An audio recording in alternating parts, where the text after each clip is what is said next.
Hey guys, I wanted to come on here and just chat with you guys and maybe start like story times and things like that, because I want you guys to get to know me on a personal level too. Like, this is of course about ITC and paranormal and things like that, but most importantly, like, I want you guys to connect with me and who I truly am.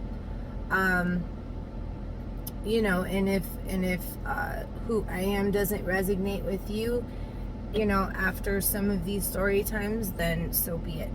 Sorry. But I guess I wanted to start out with um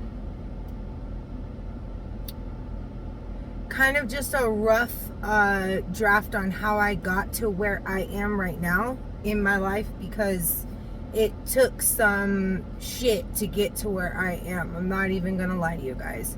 I have a bad mouth. I try really hard not to cuss as much, because I know on YouTube, they're weird about things like that sometimes. So I just want to try to watch what I'm saying. So I'm not trying to be, fake and phony or anything when it comes to me correcting myself on certain words. But y'all like my shirt. Normal people scare me. They ended up sending me 2 of them on accident, and I was like, all right. Well, I thought it was on accident. Actually, yeah, that's what happened. I thought it was on accident, and then I went to look back at the order that I made, and I had clicked 2 of them. So I don't know how the hell I did that, but I'm happy I did it, because one of them has bleach on it now. So one I can clean in, and the other I can actually wear out. So, okay. So I was born and raised here in Las Vegas, Nevada. I still live here. I'm 33 years old now. I lived with my mom and dad, my grandmas, my grandmas, my aunts, things like that. I hopped around from family member to family member a lot of the time, but most of the time I was with my grandma. My brother chose to stay with my mom a lot of the time. But that was towards when I got a little bit older. When I was younger, we were with our parents. Our parents were drug addicts. They were on meth. And then, of course, my dad smoked pot. And of course, I know he did other drugs too. Like, my dad was that type. If he was coming down, he would do anything to make him feel better, and so over time, we ended up, my grandma tried to get us taken away from my parents. I believe she tried twice, and once she actually was able to go to court and everything. But my parents went out, got an apartment, went to this place called Color Time, which is like a rent-a-center type deal. They went out, got the whole house furnished and shit, ready to go. And they're thinking, oh, they got their shit together, they're good. I guess they had jobs, things like that. That only lasted like 2 months, and then we were back to the same shit. I went to like 14 different elementary schools, like 8 different junior high schools. And like, I can get into deeper like details, of experiences that I had when I was a kid with my parents being on drugs. Like, we can just branch off from this video, and then I'll find out what you guys want to know. And we'll have story times on certain things. I see a lot of channels that do this, and I feel it's a good way for you guys to get to know me, because it's, like I said, not only the paranormal and ITC, but it's Tiffany and my life. And I just want to, I want it to be like my channel to be like a journal, like where I could come on here and talk to you guys about stuff, and then but then also show you guys my work. I do many other things, but and we'll get to all that stuff. So when I got a little bit older, I ended up moving in with one of my aunts. I met my best friend at school, and then it ended up to where, you know, I moved back with my mom, and then I ended up moving in with my best friend. So my best friend's mom well, that's my mom too, I call her my mom. She's passed on the other side, but you guys will hear me talk about her. Her name is Mama Joy. Her name is Joy. I call her Mama Joy. But she took care of me. She took me in, you know, never asked for a penny. Yeah, she got food stamps for me and Medicaid, but, you know, never got a dime for me. Like, never asked for nothing, never made me feel like shit for not, you know. And I've had some fucked up experiences with even family, like making me feel like shit for having to live with them, even though I was a child, and, you know, I couldn't control all that shit. So my brother was always the one that everybody would, you know, because he would act out, and, you know, he was a little hoodlum, you know, and everybody used to like instill that in him, that he wasn't going to be shit. He was just going to be like my dad, and, you know, all that nonsense. So around the time that I had went to my friend's house, around this time, I was about, I'd say like 13, something around, I would say 13, around there somewhere. And around that time, that's when my brother started getting more into his shit. Well, I was always the like straight-laced kid. Like, everybody's like, oh, you know, Tiffany's the golden child, you know, the one that's gonna change it, you know, the pattern and things like that. Well, I thought so too. Well, it ends up happening. I ended up changing the pattern, but it didn't go the way that I expected or anybody expected it to go. But that's usually how it is, right? So, what else? So, like I said, everybody thought that my brother was going to be that one. Well, I started, you know, like I was smoking pot and things like that. But then there was even a time, my dad was in the hospice because he was dying. And I was 16 years old. And he, by the way, my dad died at 34 years old, guys. Right before his 34th birthday. So he was 33 years old when he died. And he died of cirrhosis of the liver from drinking beer, guys, like beer. Nothing else.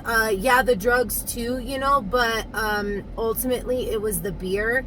And then towards the end, what really got him sick was he had gotten hepatitis B and C from sharing needles, because he was also started to get on heroin there towards the end.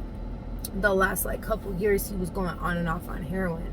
I have to tell you guys stories about that, where I caught him like pouring the fucking stuff down his nose because he couldn't get a vein. Oh my god, I've got some crazy stories, but I want to express this because I want, it's not only, you know, to tell a story, but it's also to get it off my chest. And I'm an open book. That's just how I am. I tell people the real. I tell people what it is, and that's that. But I hope that somebody can take something from it, whether or not, you know, you're a drug addict fucking around and not taking care of your fucking kids like you need to, you know, and choosing the drug first, which is very easy to do. It's very, very easy to do. Okay? And we'll get to that, you know, but I just wanted to give you guys a little video of a gist, you know, of a little bit of my life. So, I end up stopped smoking pot, right? Because I went to go see my dad and I was high. And I remember, this was when he was in the hospital before he went to hospice. And I remember being there, and then, you know, when I went home, I went to recall like some moments, you know, and I couldn't recall those moments like I wanted to. And it fucking pissed me off. And it hurt me so bad that I was like, you know what? I'm never smoking again. Like, especially, you know, until this blows over. Like, I don't know. In my mind as a 16-year-old, I still wasn't grasping the fact, even though my dad told me for years, your daddy won't make it till 35. Your dad will die. I'm sorry to tell you, you know, your daddy will keep it real with you. He always used to tell me that type of shit. But at the time, I used to talk shit and be like, why would my dad say these things? But you know what? I appreciate him 100% for keeping that shit so fucking real. Because now looking back at it, he was just hopeless. I've been okay, guys. Starting where I left off at, I had to move the phone because it overheated being on the windshield up there with the sun glaring on the glass. So I was saying that I told myself I wanted to stop smoking pot, so I did. I got straight. Like I was straight. I was afraid to smoke again. Like I ended up moving back in with one of my aunts. I dropped out of school because I had gotten kicked out. I'll tell you guys a whole story about that if you want to hear that, how I got kicked out of this Clark County school system. And like I said, and that was like due to anger that was inside. I was such an angry young girl, guys. Like I was so unapproachable. Like you couldn't. It was bad. I was afraid to show emotions because if I showed emotions when I was younger, that was considered, like, number one, you're getting in trouble. Number two, why are you doing that? So I got my shit together. Of course, well, not that my shit was even lost. You know what I mean? Like before then, I just, I knew what I wanted to do, and I knew I wanted to stay on a certain path, and I knew. Being that my dad had passed, that and I can tell you guys the whole story about that night, when I was there and something called me. I was in the bathroom, something called me to come in there. I hadn't even changed my clothes all the way. I came in my bra and my pajama pants, and I came running down the hallway with my clothes in my hands, and as soon as I came in the door, he was taking his last breath. So but there's so much more to that story, and just honestly having to go through that for any kid, it's hard, and then also witnessing it, it's kind of one of those things where, like, well, not anymore because I'm healed, but I used to just replay that moment over and over and over again. It's like a movie. I swear to you, like the way everybody reacted and caused my emotions to go into overdrive, and it was crazy. So like I said, after my dad's death, I was like, knew what my path was going to be, and that was going to be that. So I moved in with my aunt, dropped out of school. As soon as I turned 18, 2 days after my 18th birthday, I started nail school. I went to nail school, finished nail school, did competitions, all kinds of things. I'm really good at what I do. I will say that. I'm really good at what I do. I love to do nails. I love to do makeup. I love to draw. I love art. I love crafts. I love colors. I love a lot of things, and I never used to. So that's what leads me to tell you about this, because that's what got me to where I am today. So I did nails for 5 years, was with my first daughter's dad since right after my dad passed. I got with him, and I always was in like long-term relationships. Like I was never the type of girl that was like with this guy and this guy. Never dated anybody in school ever, like ever. And I refused to. But then also we'll get into that too on some stories, because I didn't know how to be loved. I didn't know what a relationship was. Like I thought, once I started having sex, I thought relationships were just sex. Because that's what I saw. So I don't know. There's a lot, and I do know, but I don't know where to begin with that. So we'll go with the flow. But like I was saying though, I was on my path. Did nails for 5 years. Was with my first daughter's father. Right, hadn't had her yet. Okay, was with him for almost 5 years. Well, no. 5 years I was with him, almost 6 years. Caught him cheating on me red-handed. Ooh, that's a good story too. I could tell you guys. Ooh, that's a good one. That's a real good one. But I caught him cheating on me red-handed, and then I was like, nope, I don't do the cheating shit, so you're out of here. He was out of there. 2 months later, I found out I was pregnant. Okay, I was on birth control. The whole time I was with him, I never got pregnant, you know. We never used protection. I was just on birth control. Like, I'm a very honest person. I'm not gonna sit here and fake the fuck. Never used protection, only like the first couple times or something, some shit like that, you know. So we end up going to the first doctor's appointment. We find out something's wrong with her. They're asking all these questions. They give me 27 different diagnoses of what could be wrong with her, telling me she's going to be a vegetable. She won't be a contribution to society. She will be wheelchair bound. You know, all of these different things they were telling me. They tried to give me therapy to talk me into getting a abortion out in Colorado. They were going to pay for my plane ticket, for the fees, everything. They even were trying to say things to coax my grandma into telling me not to keep her. Something within my soul told me to keep her, and even if I got her for 3 minutes or whatever the fuck they were talking about, whatever bullshit they were feeding me, you know, so that was hard. That was my first pregnancy, okay? And then after that first doctor's appointment, her dad ditched.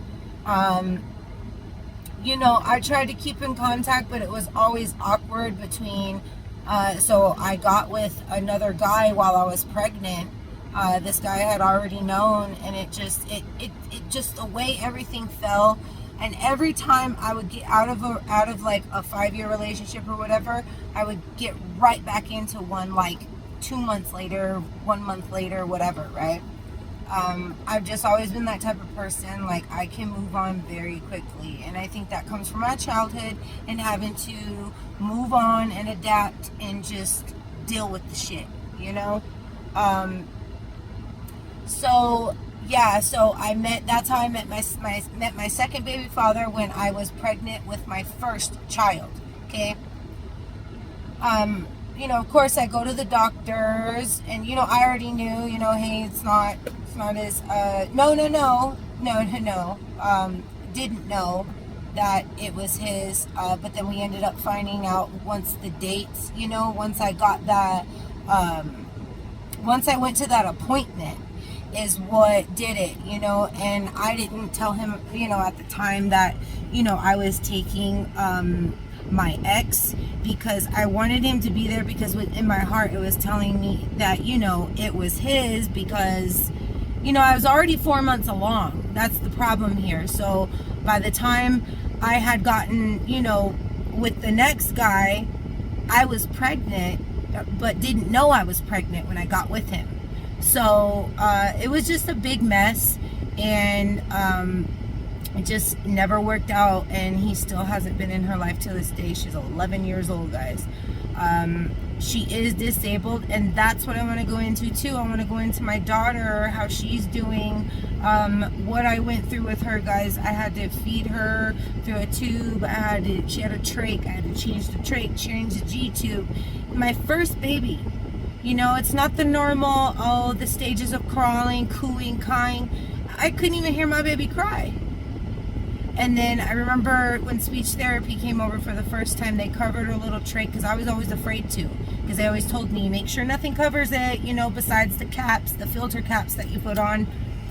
Oh my God, the first time that I heard her cry, I lost it. I was like, oh my God, that's that little cry I remember hearing, because she cried when she came out, you know. She was in pain also. So I want to get into all of that. That was a big, long journey with her. There's still ongoing shit right now going on with it. And then, you know, I eventually left. I ended up getting pregnant with the second guy, okay, after I had my first child, Jalen, that has the disability arthrogryposis, is what she has.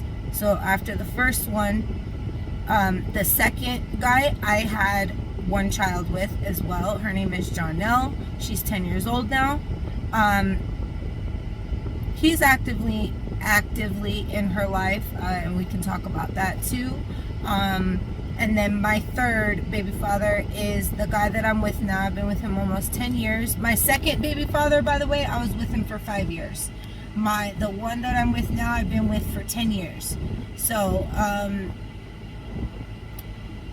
well, going on this next year will be 10 years. I have 3 kids with him. So, Gage, Marley, and Iris. So, and I want to tell you guys my whole journey with that too, because during the time, okay, so after I had Jalen, I had a C-section with Jalen because they weren't sure how she was gonna come out. Like, she was all twisted up. Like, I have to explain it to you. Like, her one of her feet was at her chest, and her foot was like this, like up to her neck, and the umbilical cord was wrapped around her neck twice, and her arm 3 times, and then her leg 4 times. And she still has the little lumps from where the umbilical cord was wrapped around her. And normal babies, they can wiggle to get out of the umbilical cord if it were to wrap up around them. But because of her condition, it causes joint contractures and weakness of the muscles, or lack of muscle, like if there's any, right? So being that was there, she couldn't wiggle her way out of that umbilical cord. And there was 2 knots. They have no idea how this baby got food and nutrition. She was healthy, no health issues when she came out, besides not being able to breathe, but that was due to her neck. And I want to get into that. It's so hard not to talk about it because I have so much to express and say. My phone is at 15%, but I do want to get to where I got today. So yes, I had a C-section, got on pain meds. That's where it spiraled out of control. After I didn't have that script anymore, and I had taken some perks here and there before I had this C-section. Don't get it twisted. I had taken some, at parties and shit like that, but nothing that ever stuck. Well, I think I used it as a coping mechanism, and I was able to get up and down and not have to worry about being super tired because I was high. Just a lot of things. I have so many stories I can tell you about sleepless nights, things that happened, but so after a while I started to buy, because I was getting Percocets, right? So after a while I started to buy methadone because I was trying to get off of the pills. Well, I got addicted to methadone. Then it's been in February, next February will be 3 years, okay, that I've been clean. And I always go ahead because my mentality, I know how my mentality works, gotta work against that bitch sometimes. So,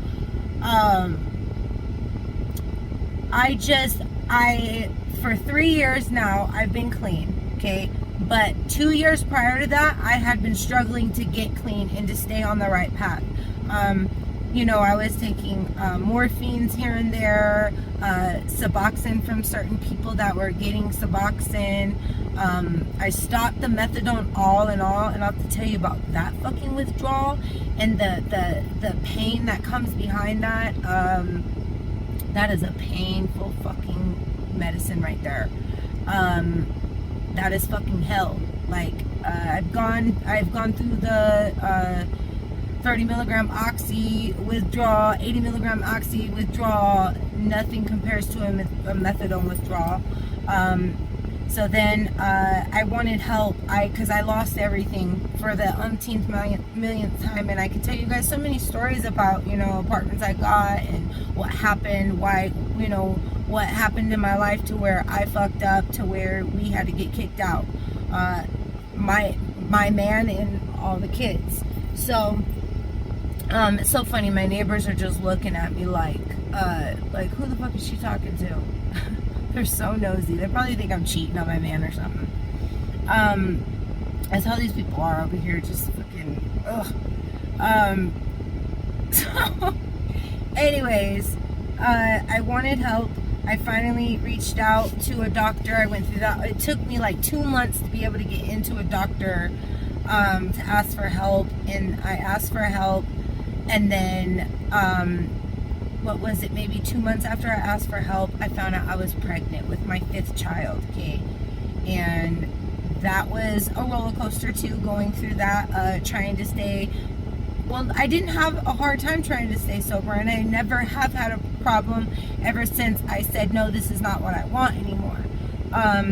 But it was a 7-year battle, and I lost everything. My whole family, it was 3 kids, and I was pregnant. Ended up in a Siegel suite for a year and a half. During that year and a half, I shit you not, guys, I got stuck in there, in that little fucking box, watching Ghost Adventures, right? I've always been into ghosts, always been into spirits and all that shit, right? Just, I've never dug into it. So I watched all that, and I saw how they were communicating with the apps and the equipment and things like that. And I was like, I can do that. Something just kept telling me I can fucking do that shit, and I don't know why. I just feel like I could totally do that shit. So I went on my phone and I found an app. I found the Perilous, and then I found Ghost Detector, Ghost Hunters app or something like that. Ghost Detector Hunter app or something like that. And for the longest, I wasn't getting any real action on it. And then out of nowhere, one day I turned it on, and the first thing I got was, Jason Beer, I'm sorry. I love you, baby. Things like that. And I go, oh my God, it's my fucking dad. Come on now. Jason Beer. Like, all of those things. I'm sorry, baby. He always called me baby, my baby girl. Things like that. TTT. He got all kinds of names for me. But, there it is. I knew I seen something on my eye. So, yeah, so I seen that, and I was like, okay, there's some shit going on here. And I just kept, and I stuck to it for a year while I was in there. And I was talking to the little spirits that I had that were, coexisting with me in that fucking Siegel suite room. And I know this sounds so fucking stupid, but it's the truth. It's my truth, and that's what's up. And I started talking to my man about it, and he's just like, at first he was like, what the fuck, but then I started showing him some stuff, and he's like, oh my God. Like, so then I got and it was crazy, because once I started talking to them, they were giving me clues of where my apartment was going to be, and I didn't even know it. They kept saying, I'm not even going to say the name of my street, because I never know, there's some weird ass is out there. Merc Street, okay? So they kept saying it over and over. Street, okay? Merc Street. Kept saying it over and over, and I could hear it, and I'm just like, oh my God, why do they keep saying that word? And I kept trying to link it to some other things, right?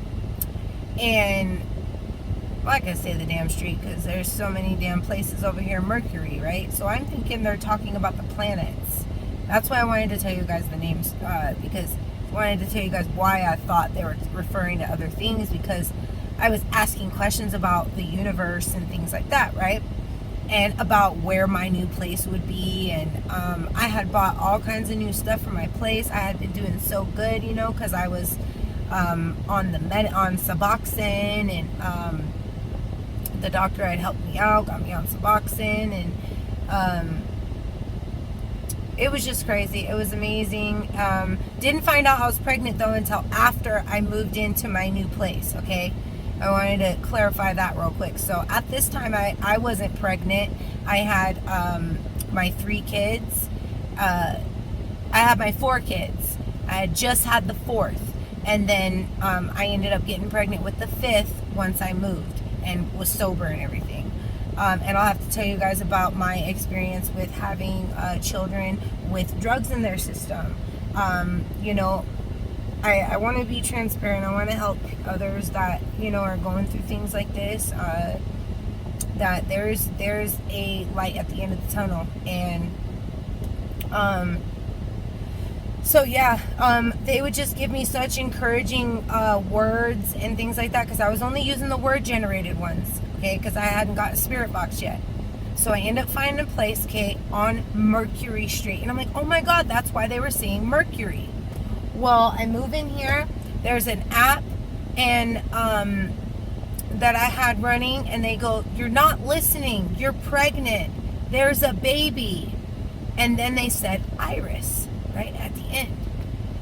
So I just thought, and this was on Easter, and I'm like, this was what, that's 2 years ago, and I'm looking at myself in the mirror, and I'm like, I'm not pregnant, there's no way, like, there's no way. I'm done, you know. And sure enough, I was pregnant, and I said, you know what, I'm gonna name my baby Iris, because that's what they told me. They told me her name should be Iris. So I named her Iris because that's what Spirit said. While I was pregnant, I ended up buying a spirit box. So I bought the spirit box, and shit blasted from there. I couldn't believe the stuff that I would get when I would turn that thing on, guys.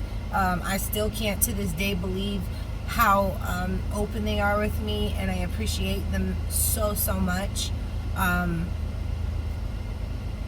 So yeah, I ended up having my last child. I was on Suboxone, but it was clean. You know, no CPS cases, no bullshit like that.